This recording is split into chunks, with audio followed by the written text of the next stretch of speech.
ताप और भौतिक। इस रहते यह तीनों ताप को दूर करने के लिए सबसे बड़ा शक्ति है भगवान का नाम कीर्तन। और जब भगवान के नाम कीर्तन होगा यह संसार के तीनों ताप दूर हो जाएंगे।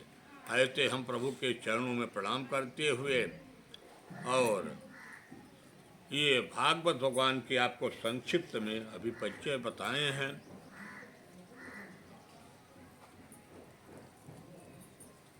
सुखदेव जी के चरणों का वंदन किया गया, इसमें कृष्ण की भी वंदना की गई है। और यह जो हमारे भागवत भगवान में वेद व्यास जी ने किसी देवी या देवताओं की स्तुति नहीं की है। एक ऐसा भागवत भगवान है कि इसमें किसी की भी स्तुति नहीं की गई है। जैसे आप गोस्वामी तुलसीदास जी में पहले ही तर्क रहित कर देते हैं, स्वांतः सुखाय तुलसी रघुनाथ। ये हम किसी के लिए नहीं है, हम अपने के लिए लिख रहा हूँ। अब इसमें जिसको आना है तो इसमें गोता लगा लो, सबको आनंद ही मिलेगा। महाराज भगीरथ जी जैसे गंगा जी लेकर के चले अपने पूर्वजों को तारने के लिए,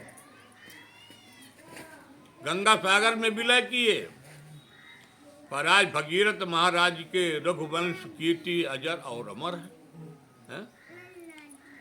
बताइए गंगोत्री में गंगा जी आप लोग गए हैं वहां तो कैसे सुलभ होता, पर आज प्रयागराज में गंगोत्री ही जाकर के डुबकी लगा रहे हैं। यहाँ पर सूत महाराज जी कहते हैं, शौनक इत्यादि ऋषियों नैमिषारण्य के पावन धरती पर बैठे, जहाँ पर एक एक से वयोवृद्ध संत भगवान बैठे हैं, युवा सूत महाराज जी हैं, और सभी संतों ने एक व्यास आसन बनाया नैमिषारण्य के पावन तट पर, और सूत महाराज जी को एक व्यास गद्दी पर बैठाया। व्यास गद्दी पर बैठा करके और शौनक इत्यादि जो ऋषि हैं वह बड़ा ही सुंदर प्रश्न करते हैं, क्योंकि संतों के चरणों में जाकर के अपने जीवन के कल्याण करने के लिए प्रश्न करना चाहिए। तो यहाँ पर सूत महाराज जी के सानिध्य में जाकर के शौनक इत्यादि ऋषि भगवान से मिलने के साधन के बारे में पूछते हैं। काल व्याल मुख त्रात त्रात निर्णात हेतवे, यह संसार क्या है? अजगर के भांति मुंह खोल करके बैठा हुआ है और इधर संसार में एक एक करके सभी जा रहे हैं। यह अजगर का मुंह बहुत बड़ा विशाल है और वह मुंह खोल करके बैठा है।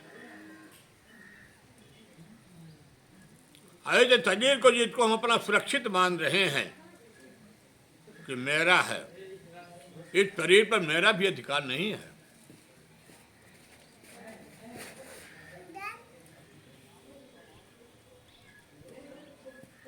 क्योंकि इधर शरीर से आप एकांत में जाकर के पूछिए। यहाँ पर शौनक ऋषि सूत महाराज जी से प्रश्न करते हैं, एकांत में अपने स्वयं जाकर के पूछिए कि प्रभु आप मुझे कितने दिन तक भेजे हैं, आपको प्रश्न का उत्तर स्वयं मिल जाएगा। सूत महाराज जी कहते हैं कि अपने प्रश्न का उत्तर मिल जाएगा। यह संसार क्या है? तो कहते हैं कि जैसे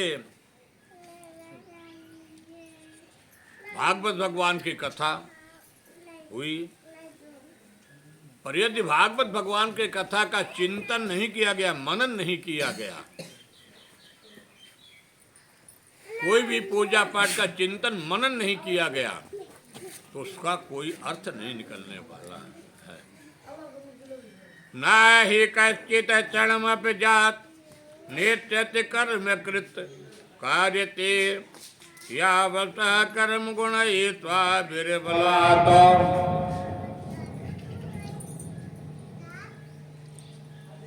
सूत महाराज जी तौनक इत्यादि रीतियों को बताते हैं। ये हमारे जीवन में क्या है? एक भ्रांति हम पाल लिए। क्या भ्रांति है? चलो इस वक्त नहीं, अगला कार्य होगा, अगला देखेंगे। पर न तो कोई आगे का देखा है, न पीछे का देखा है। वर्तमान को देखना चाहिए, चिंता को त्यागना चाहिए। चिंता से कुछ नहीं मिलता, चिंतन करना चाहिए। यदि प्रभु के प्रति समर्पण भाव से हमने चिंतन नहीं किया है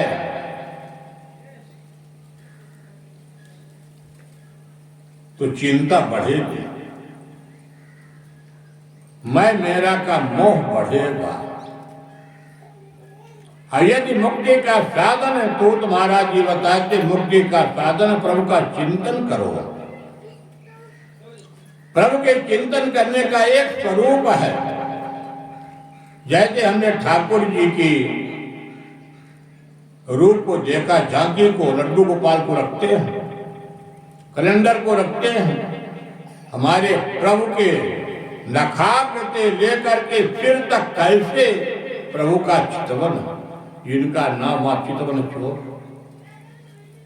और जब उनके मन को जाकर के चिंतन हम करेंगे, अपने मन में चिंतन करना शुरू कर देंगे तो हमारे जो शरीर के अंदर व्याधियां बैठी हैं, भ्रांतियां बैठी हैं, यह सब जाकर के अपने आप दूर हो जाएंगे, चिंतन करते करते करते।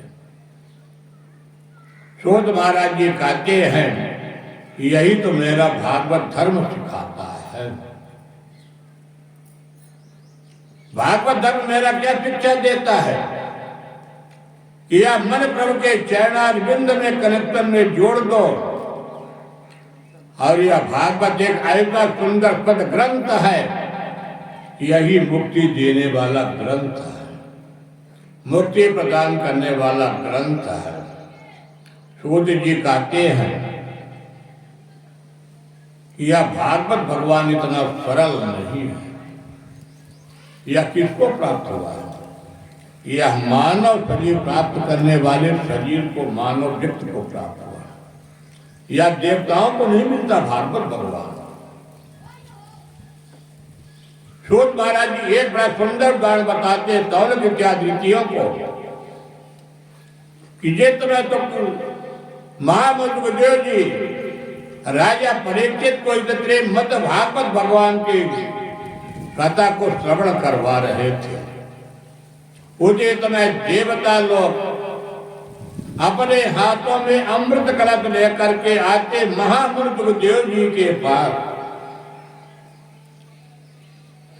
और अमृत कलश ले जाकर के महामंत्र देव जी के पास रख देते हैं।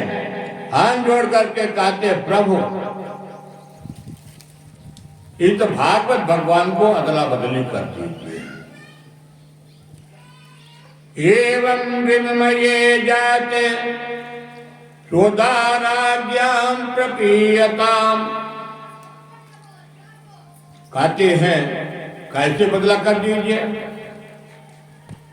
कहते बदला ऐसे कर लीजिए कि राजा परीक्षित को आप अमृत पिला दीजिए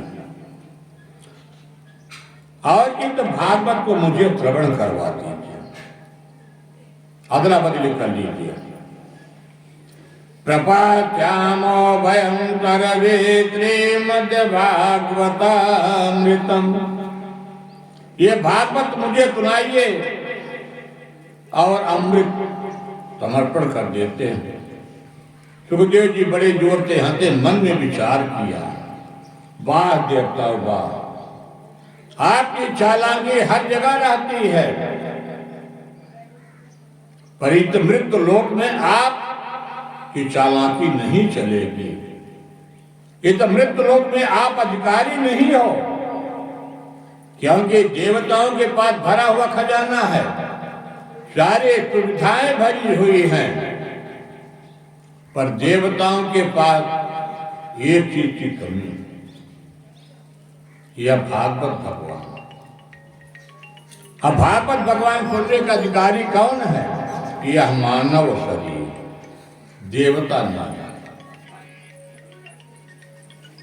और जब पहले आप अपने विचार में प्रार्थना करिए मुझे मानव शरीर मिले, मानव शरीर मिलने के बाद मुझे फिर भगवान से प्रार्थना करिए कि हे राधा माधव मुझे आपके शरणागति मिले। क्वा तुदा क्वा कतालोके क्वा कांचा क्वा मणिरमाल। सूर्य जी कहते हैं देवताओं जिनको आप यह क्या बोल रहे हैं अमृत कलश, यह आपका कांच का टुकड़ा है। और हमारी ये जो भागवत भगवान है यह क्या है? शिरोमणि। ये मणियों से भी बढ़कर के अमूल्य है। ये ऐसे भागवत भगवान है। यदि भागवत भगवान से आपकी अमृत कलश की बराबरी नहीं हो सकती है, अमृत कब तक रहेगा? 2 वर्ष ज्यादा से ज्यादा 2.5 वर्ष तक अस्पायरी हो जाएगा। और हमारा यह श्रीमद् भागवत कभी भी अस्पायरी होने वाला नहीं है। यह जब तक हमारे वैदिक तथ्य सनातन धर्मรื่องतब तक मेरा भागवत धर्म का पताका लहराता रहेगा।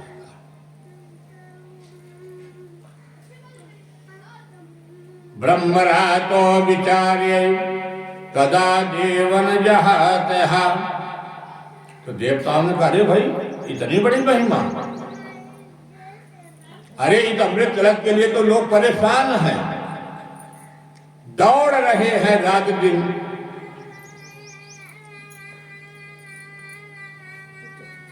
तो देवताओं ने विचार किया कि इस अमृत कलश का परीक्षण, भागवत के महत्व का परीक्षण किया जाए। देवताओं ने एक तराजू तैयार किया। तराजू तैयार करके जितने भी साधन हैं वह साधन जाकर के रख दिए और एक तरफ ले जाकर के भागवत भगवान को रख दिए। इस पोथी को ले जाके रख दिए। यह पोथी क्या है? साक्षात नारायण। और जैसे पोथी का पल्ला देखते हुआ जाकर के नीचे की तरफ झुक गया, उनका सारे साधन बेकार हो गए।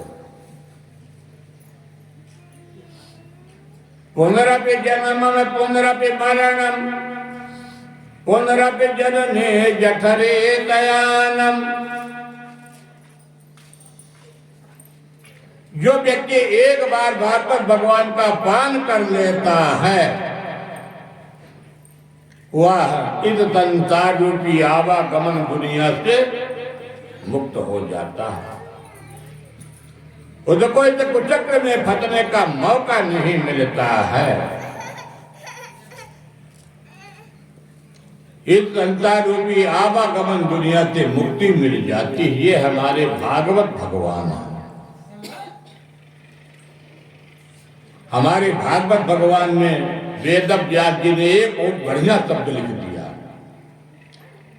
अभक्तात् विज्ञान न ददौ कथामृतम। भागवत भगवान के अधिकारी कौन है सुनने के लिए? जिज्ञासु, पिपासु, और जिनके भगवान के प्रति श्रद्धा भक्ति विश्वास और समर्पण नहीं है उसको जबरदस्ती कभी भागवत सुनाना भी नहीं चाहिए। वेद व्यास जी ने स्पष्ट लिख दिया है, अभक्तांत विज्ञान न ददौ कथामृतम श्रीमद् भागवत बतेर वार्ता पुराणामपि दुर्लभा। यह भागवत भगवान इतना सरल नहीं है, देवताओं को भी दुर्लभ है। और यह मानव शरीर पा करके जब राधा माधव की कृपा हो जाती है, अपने गुरुओं की कृपा हो जाती है, जन्म जन्मांतर के पुण्य उदय हो जाते, तब भागवत भगवान का अपने आप राधा रानी आंगन में जाके बैठ जाती है। बोले वृंदावन बिहारी लाल की। लघोनन्यानि जातानि गौरवेण दम्मात् तदारिति गणा सर्वे विस्मयं परमं यया।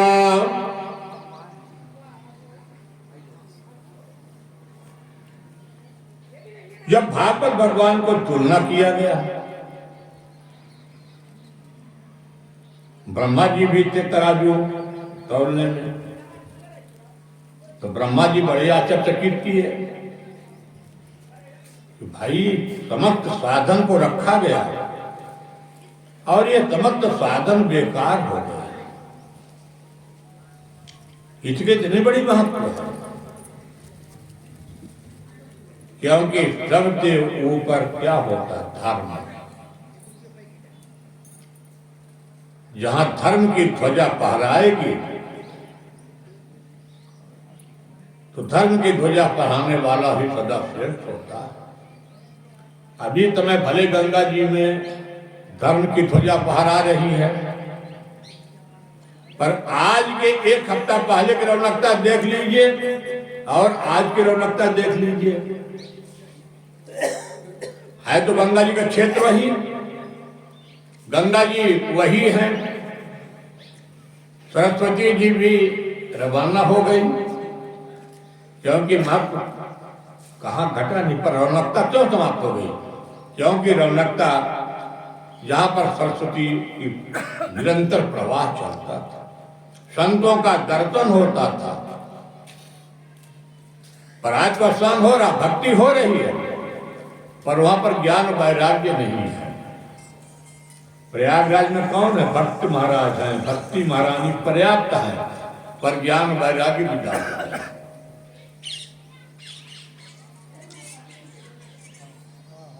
लघोनन्यानि जातानि गौरवेण दम्मात् तदारिति गणा सर्वे विस्मयं परमं यया। सभी आश्चर्यचकित हो गए ऋषि लोग, शौनक इत्यादि ऋषि लोग। तो श्रीमद् भागवतोक्तम प्रत्यक्षम कृष्ण एव ही। यह हमारा भागवत भगवान क्या है? साक्षात परम ब्रह्म भगवान नारायण। ये कोई काले पृष्ठ में नहीं है, इसमें भगवान साक्षात नारायण विराजमान है। एक राते श्रीमद् भागवत भगवान की कथा श्रवण करने पर जन्म जन्मांतर भवेत पुण्यम कदम भागवत लगे। आज यह जो धरती होती है पवित्र हो जाती है। हमारे भागवत भगवान में इतनी बड़ी महत्व दिया गया है, इस संचार के माध्यम से जितना भी आवाज जा रही है, पत्तों में, जीव में, जंतु में, सूक्ष्म में, आज वह सभी जाकर के इस पवित्र योनि में आ जाते हैं। बोलो वृंदावन बिहारी लाल की जय।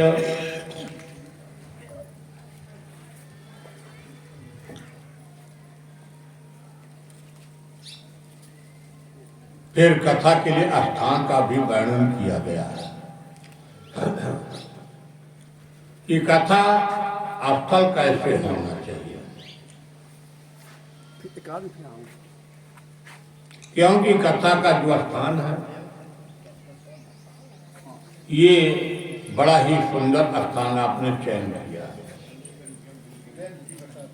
क्योंकि जहां पर कथा में ज्यादा शोरगुल होता है, गाड़ी की आवाजें आती है, वहां भागवत करने में आनंद नहीं आता।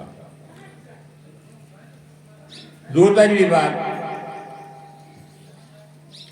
भागवत का सुंदर शब्दों में गाया जाए।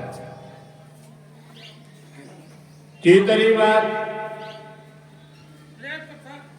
भागवत में जो विरक्त वैष्णव हो उनके लिए भागवत भगवान का सुंदर कथा का वाचन किया जाए। और अंत में जो बताते हैं कि भागवत भगवान के जो मन प्रभु के चरणों में जोड़ दे, ऐसे वक्ता भागवत के लिए चाहिए। ये तभी सूत महाराज जी ने सुंदर स्थान का भी चयन किया है। फिर सूत महाराज जी, एक तो भागवत भगवान में देवकी नारद जी से मिलन हुआ और देवकी नारद जी तीव्र गति से आगे बढ़ते हुए चले जा रहे थे बद्री नारायण की तरफ। रास्ते में सनक सनंदन और सनातन ये ब्रह्मा के मानस पुत्र हैं। नारद जी ने उन ऋषियों को प्रणाम किया। यहाँ पर बद्रीनाथ में चारों भैया विराजमान थे। सनत कुमार नाम के ऋषि बताते हैं कि देवकी नारद जी से पूछा गया कि नारद जी आपका मुखमंडल सूखा क्यों है, उदास क्यों है? तो नारद जी ने बताया, कदम ब्रह्मजेन मुखा उदचिंता तुरो भवान त्वरितम गम्यते कुत्र कुश्चागवनम चातवा। नारद जी से पूछा गया, संसार तभी कुशल मंगल से है। नारद जी ने अपने वक्तव्य को देते हैं, कहते महाराज मैंने सारे भूमंडल में भ्रमण किया। अहम तो पृथ्वी ज्ञातो दर्भोत्तमामित तपोस्करं च प्रयागं च काती गोदावरी तथा। देवकी नारद जी ने चारों भैया से बताते हैं कि मैंने हरित क्षेत्र गया, कुरुक्षेत्र गया, तेजवन रामेश्वर गया, सारे भूमंडलों में भ्रमण किया, पर मेरे मन को कहीं भी जाके शांति नहीं मिलती है। नापेत्यं कुत्रचिन्मनो संतोष कारकम कलीनाम धर्म नेत्रेण धरीयं बाधिता गुना। देवकी नारद जी ने बताया कि कलयुग में न तो कोई सत्य बोलने वाला है, कलयुग तक की बुद्धि बिगाड़ दी है।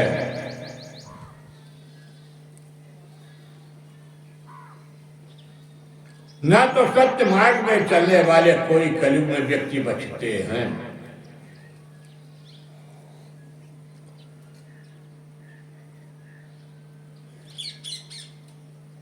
एक तरह से देवकी नारद जी कहते कि मैं सारे भूमंडल में घूमा, पर जाके कहीं भी मुझे सत्यता का परिचय नहीं हुआ। लोग अपने माता पिता की सेवा करने वाले नहीं हैं। घर में जैसे नई बहू आ जाती है, अपने परिवार का सम्मान करना नहीं जानती।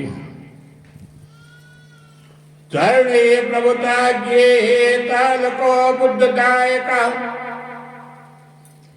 कन्या विक्रयणो लोभ दंपते नाम कल्पनम।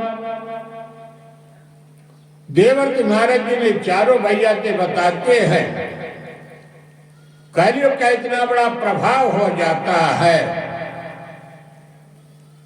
कि जैसे घर में नई बहू आ गई, अब बहू के आते ही सासू माँ कहती है कि मेरे पास एक ही बहू है, अपनी चाबी भाई हम अपनी क्या करेंगे, बहू को दे दिया। आते ही बहू को चाबी दे दी। मैं इतना से नहीं कह रहा हूं, ये हमारे भागवत में नारद जी बता रहे हैं। वो तो घर में उस दिन पे मायके वालों का जमावड़ा फिट हो जाएगा। जो माता पिता जी हैं फिर वृद्धाश्रम में खोलना पड़ेगा, उनको जाना पड़ेगा। दूसरी बात, जिसके यहाँ भगवान की कृपा से 4 कन्या हो गई, एक कन्या का तो मान लो जुगाड़ करके संबंध हो गया। तो देवर्षि नारद जी कहते हैं कि कन्या का सम्मान समाप्त हो जाता है। जो कन्या के विवाह करने वाला व्यक्ति जाता है उसका मोल भाव शुरू हो जाता है। ऐसे संसार में लोभी व्यक्ति हो जाएंगे। नारद जी ने कहते हैं कि संसार में सत्यता समाप्त हो गई, धर्म समाप्त हो गया, सत्य का वातावरण समाप्त हो गया।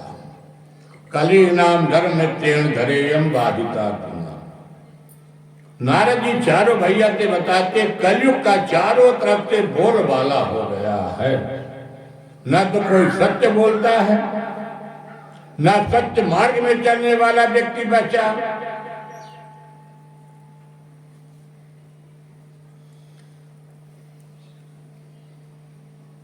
क्योंकि यह कलयुग का ही प्रभाव है। कलयुग अपना मित्र बना लिया है, लोगों की बुद्धि को बिगाड़ दिया है।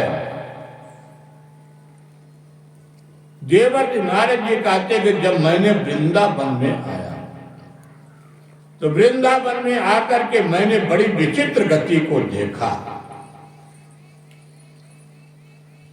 वहां पर एक स्त्री है, उसके दो पुत्र हैं जिनका नाम है ज्ञान और वैराग्य। स्त्री का नाम है भक्ति महारानी। उसके पास सेवा करने वाले गंगा यमुना सरस्वती तमाम देव कन्याएं हैं।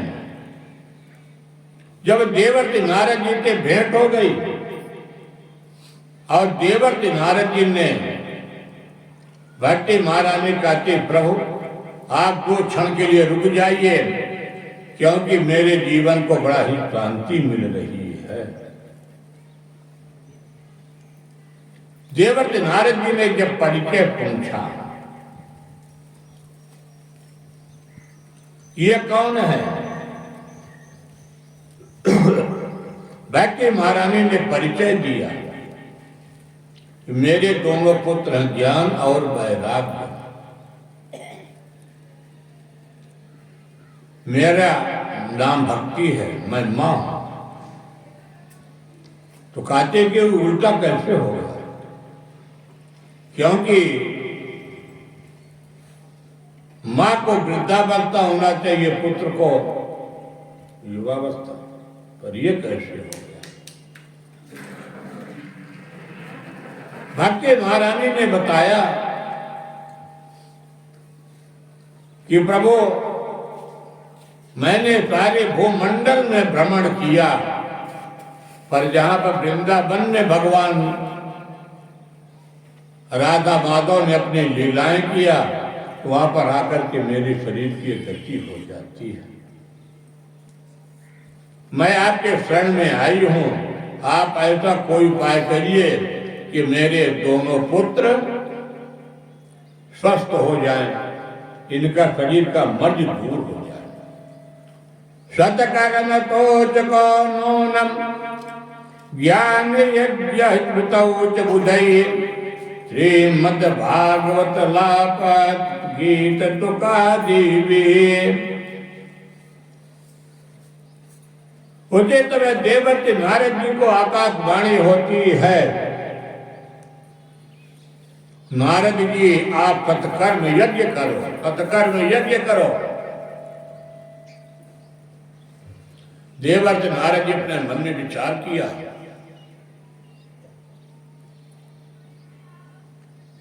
कि मैंने उनको वेद वेदांत के मंत्रों से जागृत किया, और जब वेद वेदांत के मंत्र इनके ऊपर प्रभाव नहीं पड़ा तो श्रीमद् भागवत की कथा से कैसे प्रभाव पड़ेगा।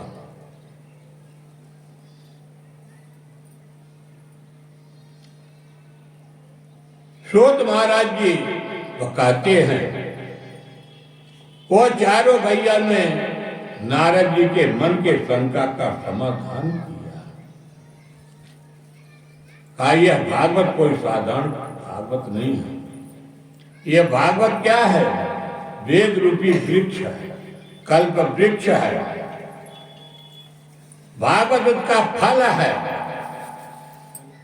वेद रूपी कल्प वृक्ष अमृत फल या श्रीमद् भागवत है। जैसे छोटा सा पहले पौधा लगाएंगे, अब छोटा सा पौधा जब बड़ा हो जाएगा तो नाना प्रकार के फल देना लगेगा। आज जो आप वृक्ष फल देने लगेगा, धीरे धीरे बहुत बड़ा परिणित हो जाएगा, उसमें लाखों शाखाएं आ जाएंगी। यह भागवत क्या है? एक विशाल कल्प वृक्ष है। अब वेद रूप के कल्प वृक्ष में इतने अनेक अनेक फल लगे हैं। हे नारद जी, इस वेद रूप के कल्प वृक्ष के नीचे तभी लोग आकर के बैठ करके जैसे इसको श्रवण करेंगे, मनन करेंगे, चिंतन करेंगे तो कल रूपी व्याधि दूर हो जाएगी। बोलो वृंदावन बिहारी लाल की जय।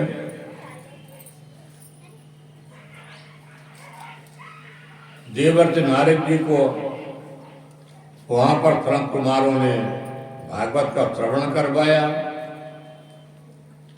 3 आसन लगाया गया। 3 आसन में एक तो आसन अपना लेके बैठे हैं नारद जी, 3 आसन खाली है। भक्ति, ज्ञान और वैराग्य, 3 आसन खाली पड़े हैं। यह श्रीमद् भागवत कथा प्रारंभ हुई। देवर्षि नारद जी को बद्री धाम में सनत कुमारों ने भागवत का श्रवण करवाया। पर जितने भी भागवत के श्रवण करने वाले व्यक्ति थे, आपस में चर्चा करते थे कि आसन तो 3 लगा है, पर भागवत का श्रवण करने वाला यजमान एक है। ये 3 कहाँ गए यजमान? सनत कुमारों ने सुंदर व्याख्या दे रहे हैं।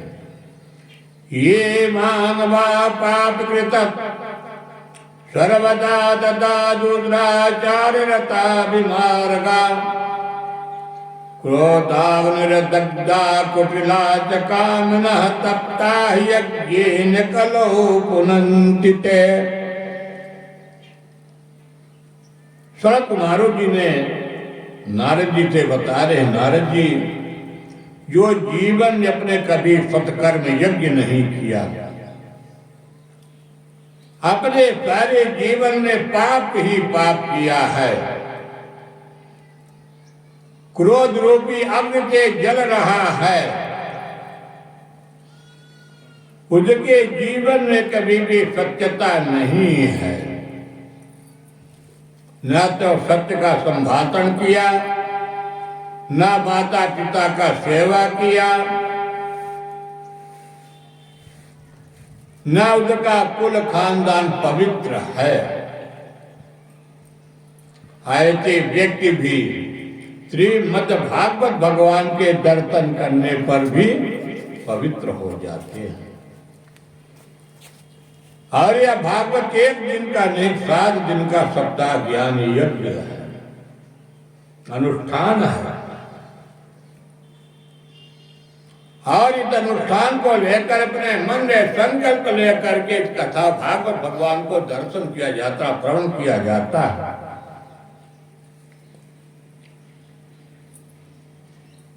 जीवन का जितना भी बड़ा व्यक्ति हो, वह भागवत भगवान के शरणागति ले लेता हुआ जीवन का पवित्र हो जाता है। यहाँ तक ये तो भागवत भगवान का प्रभाव है।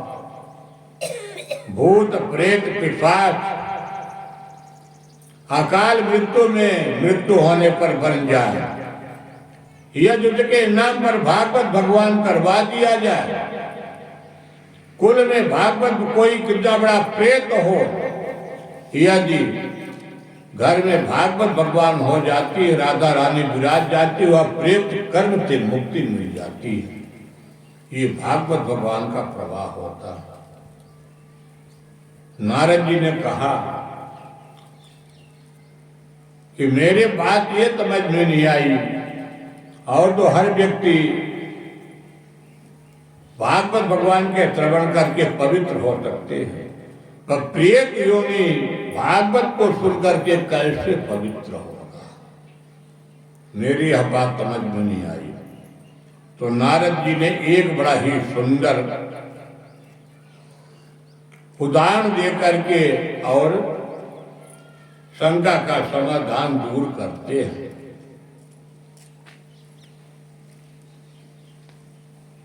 तुंगभद्रा तटे पूर्वतम भूतपतमुत्तमम् यत्र वैणात् धर्मेण तत्य तत्कर्म तत्परा। वो चारों भाइयों ने शंका का समाधान करके बताते हैं।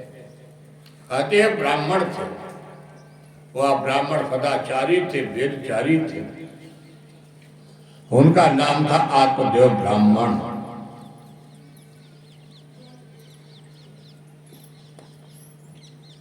आत्मा का जो देवत्व करे उसी का नाम है आत्मदेव। आत्मदेव ब्राह्मण बड़े विद्वान सत्कर्म के करने वाले थे।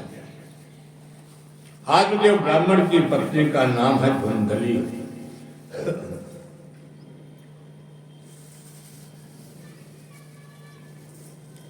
शुक्लोद भवा। धुंधली बड़ी सुंदर है, यथा नाम तथा गुणा। जैसे धुंधली का नाम है वैसे धुंधली का नाम गुण कर्म भी। आत्मदेव ब्राह्मण इस शरीर की आयु बड़ी लंबी निकल गई, पर आत्मदेव ब्राह्मण के कोई भी पुत्र नहीं हुए। उम्र आधी बीत गई।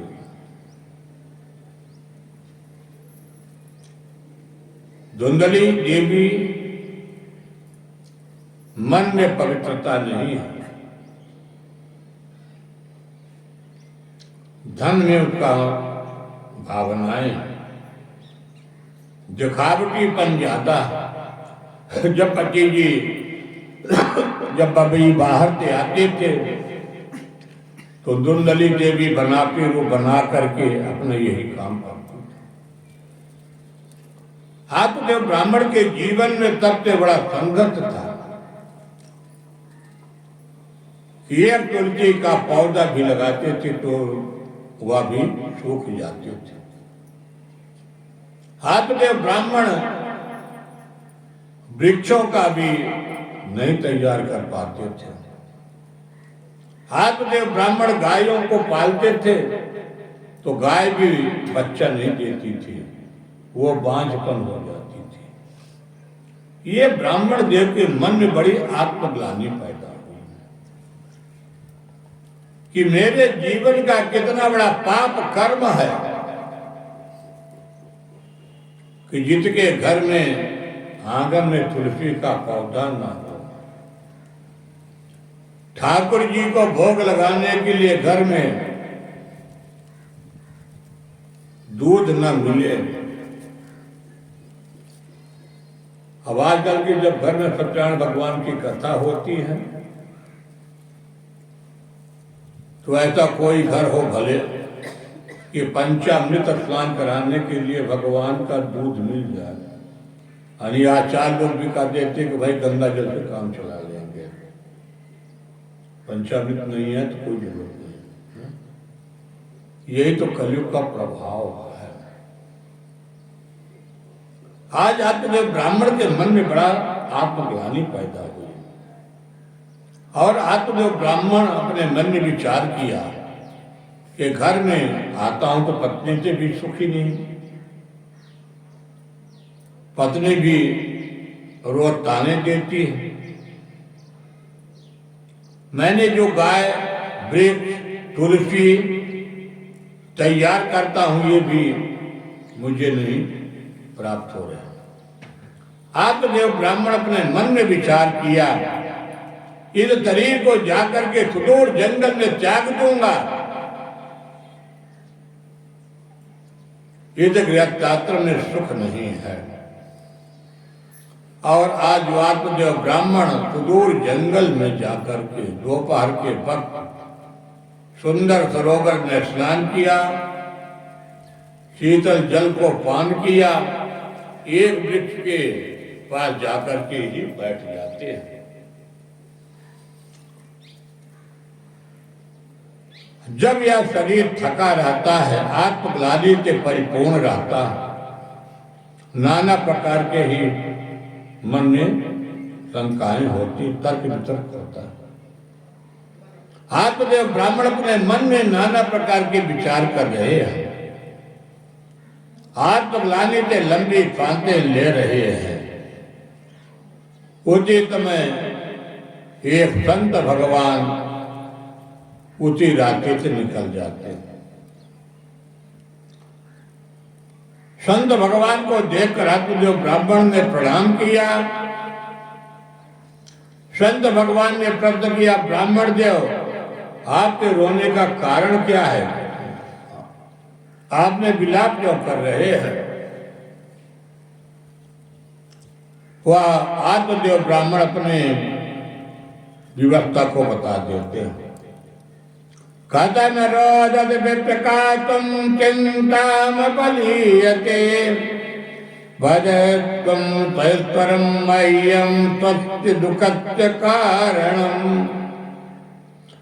अपने जीवन के दुख का कारण बता दिया आत्मदेव ब्राह्मण। कहते पंडित जी, आप इतने बड़े कर्मकांड विद्वान, ये बताइए संसार में सुखी कौन है? इस संसार में कोई सुखी नहीं है, न माता न पिता न बंधु न बांधव, कोई सुखी नहीं। वह सन्यासी रूपी संत भगवान ब्राह्मण को समझा रहे हैं। तो पंडित जी कहते हैं, आत्मदेव कि मुझे ज्ञान मत बताइए,